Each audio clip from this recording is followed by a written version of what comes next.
Kembalinya Papua ke NKRI itu sudah disepakati lewat suatu musyawarah oleh orang tua kami tua tahun 63. Itu diadakan plebiscit, dan pada waktu itu pemilihan perwakilan orang tua kami hadir dan menyatakan sepakat bahwa kita tetap dalam NKRI, dan kesepakatan itu sudah dibuat oleh orang tua kami.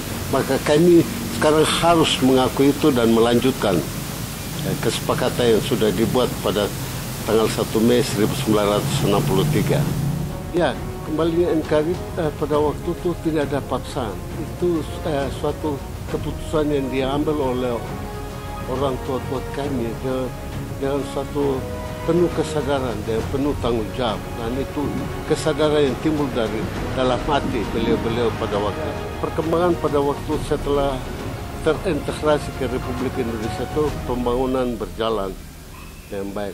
Hanya pada waktu itu karena situasi politik, pendekatan pembangunan pada waktu itu berbeda sesuai dengan kondisi situasi pada waktu itu.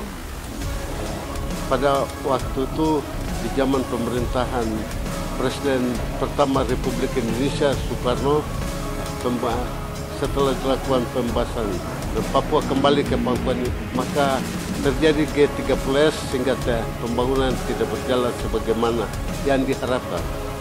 Namun berkat perjalanan bangsa kita ini di zaman Pak Soeharto, maka pembangunan itu betul-betul terasa.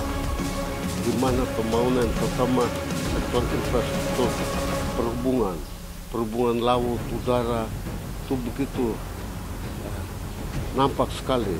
Akses kemana-mana berjalan dengan lancar, sampai kita bisa menikmati namanya kapal laut di sini dan lain sebagainya.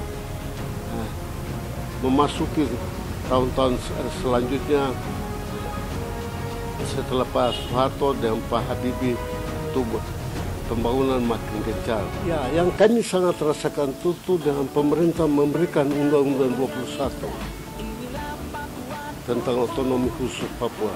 Itu betul-betul perhatian pemerintah pusat terhadap Papua itu sangat besar, dengan kucurkan dana yang begitu besar untuk Papua. Kemudian dari hasil itu kita lihat pembangunan infrastruktur ke berbagai daerah di Papua itu yang tadinya terisolasi sudah mulai terkuak dengan akses-akses. Kemudian satu hal yang paling hebat itu adalah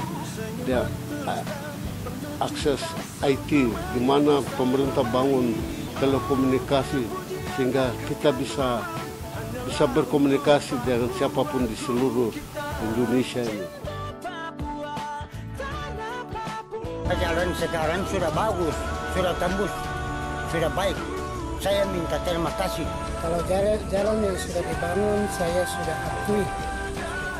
Dan hal yang paling konkret dan paling nyata, perhatian Presiden Pak Jokowi ini sangat luar biasa, di mana beliau senantiasa menaruh perhatian dengan mengucurkan dana yang begitu besar, dan kunjungan beliau bukan saja di Jakarta, tapi dalam 1 tahun itu bisa 2 kali beliau ke Papua.